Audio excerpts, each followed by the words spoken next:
Right, so hello everyone. My name is Mohammed. I'm at Imperial College, and we'll be talking to you today about fractional mechanics testing for ESC, which is environmental stress cracking, as we've seen. I know Marco, who's spoken before me, has talked a bit about the background behind ESC. So I'll just add to that before just continuing onto the content of my project, which is very much a work in progress. ESC said to be responsible for up to a quarter of component plastic failures in service, and crucially, it's not a bulk diffusion problem. So if you left your specimen in the environment, you'd not see it gaining significant amount of mass, you'd not see it stress crack, but once you load it, once you stress it, at even relatively low loads, then you'll see that the defects can grow into cracks and cause embrittlement, cause premature failure in what would normally be tough and quite ductile materials.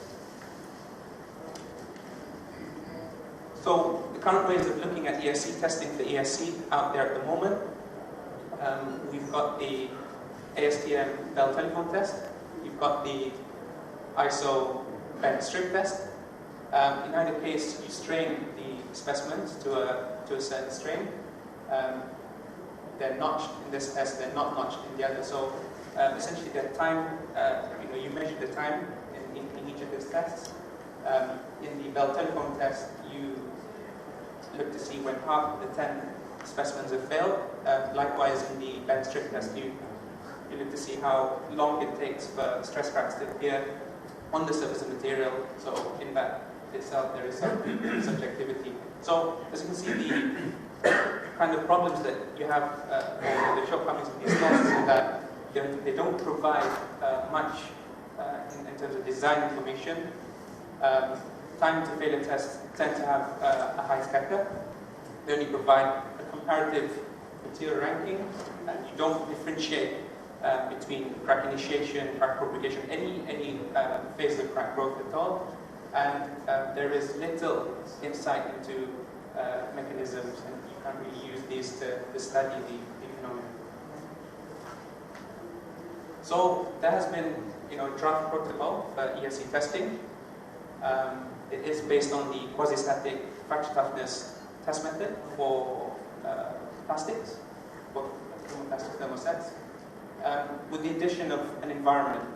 So you add an environment and you add a constant load, as we've seen earlier, essentially a creep test on an SNV specimen. And the advantage, I think, of this is that from a single specimen, you can get multiple, K or G crack speed data points as the crack continues to grow.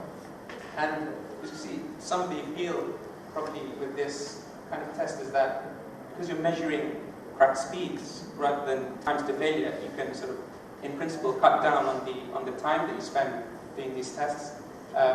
There's a possibility of sort of defining an ESC parameter based on either initiation or propagation or combination of the two. And crucially for me, you can look at the fracture surfaces that you've just broken apart and see what the fracture surfaces look like, see what the mechanisms are. So very briefly, the 3-point bend specimen, SENB, you tend to make them wider in the crack direction, so as to accommodate more cracking, so you get more data points. Spent quite a while building a rig. It's essentially a lever setup. It's changed slightly, but the principle is the same. You put a load on the back, and you get a load on the front. And the specimen deflection delta is measured using LVDTs. The compliance approach is favored over optical measures of crack growth for various reasons. From the specimen deflection delta, you can get the compliance because you know the load, and there are formulae which exist to translate compliance into X or A, and you tend to prefer formula from Backer because in short and wide beams, shear is real. Shear can be a certain proportion that counts for that. sample output of this kind of compliance measurement. So you do 2 tests, one for a blunt notch, one for a sharp notch, and say a 1% increase in the 1% difference in the compliance between the two, and you treat that as your initiation. I spent some time trying to figure out how best to sort of process this data, because you do get many data points, and you want to take data points which are about 100 microns of crack growth apart. You can differentiate them aggressively using secant differentiation to move from lengths to speeds, and you don't want them to necessarily fit polynomials to them, but you can smooth them once over simple 5-point averaging.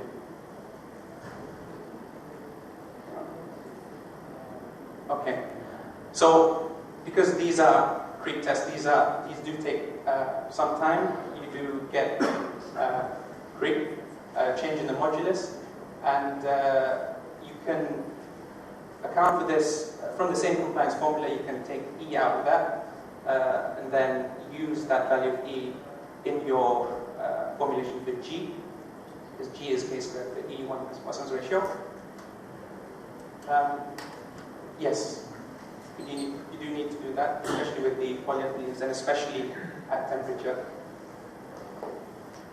So this is kind of your textbook propagation plot. K against crack speed, or G, alternatively against crack speed on logarithmic axes. There are 3 regions of crack growth.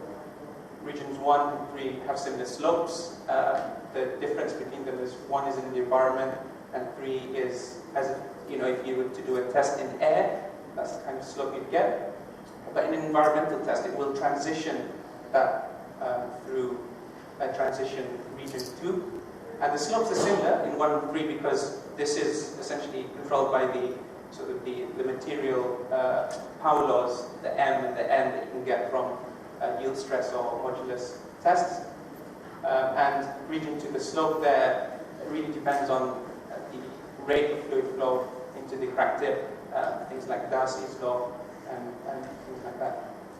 So inline, I've got at least 5 material environment pairs which I'm looking to test. So it's just some very preliminary results for a couple of them. So you do have linear low density polyethylene in Ichopal, which is a detergent solution. What's known as PEA is on the left, and PEB on the right. What's the difference between these two? According to the Bell telephone test, PEA is much more ESC resistant. So I just want to point out about the axes. That's 1,000, that's 10,000. There you can see the 3 regions of crack growth, separated by the red lines. The in-air line, that was done at room temperature. That's why that's been displaced upwards. So if you were to redo them at the same temperature, 50 degrees, as the environmental test, then you'd expect them to coincide. And similarly for PEB. Another material environment pair, high-impact polystyrene and sunflower oil. Again, yes, thanks. PEA, HIPS A and HIPS B. You do notice that there's 3 crack growth regions there as well. And the in-air lines are at the same temperature, so they correspond more closely to region 3. However, the slope is slightly different in region 3 between the air and the environmental lines. So you'd think I suspect this is something to do with viscosity of the oil, although we need more tests to confirm that. And again, the difference is that HIPS A is more ESC resistant according to, again, the bent strip test in this case. So these are just those plotted together. A PE in this corner and HIPS in that corner, A being the better material in terms of ESC resistance, and B, which is the red, being the worst. And then your environmental lines in solid, and the dashed ones are the air lines. What we just wanted to mention here is that they're, for materials which have very, quite similar mechanical properties, but in terms of ESC, the test does distinguish between a good and a bad material. If you took the same applied G here, which is about, say, 800, so about 800 joules per meter squared, and you take that across, then you see that the PEA cracks at about 1.5 orders of magnitude slower than the PEB. Equally, if you take that the other way around, at a speed of 10 to the minus 2 millimeters per second, if you take that up, the HIPS, in this case, B cracks at about 800 joules per meter squared, and the HIPS A about twice that, about 1600 joules per meter squared. That's, again, log axes.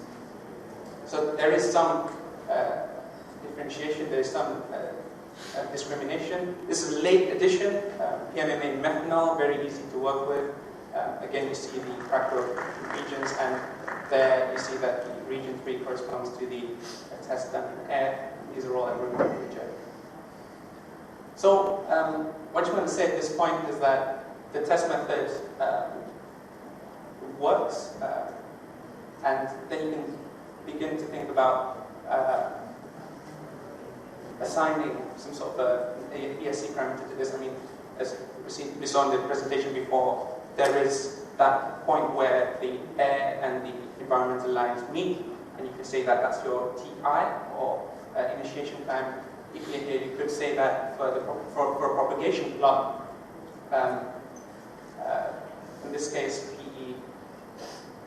that should read PEB is about an order of magnitude faster at that critical, where the two lines meet, and then with B, that's about twice that speed. So in terms of, again, this is very much work in progress. In terms of going ahead, there's lots more material, environment pairs to test, fractography, micrography of the fracture surfaces will tell us more about what's happening in each of the 3 regions. In terms of the test method, I think the next thing is you want to look at repeatability, reproducibility, and once you have more data sets, then you can see where the source of scatters was error coming from. But again, you'd expect them to have less scatter than simple, stress time or time to failure tests would. That takes me to the end. Thank you.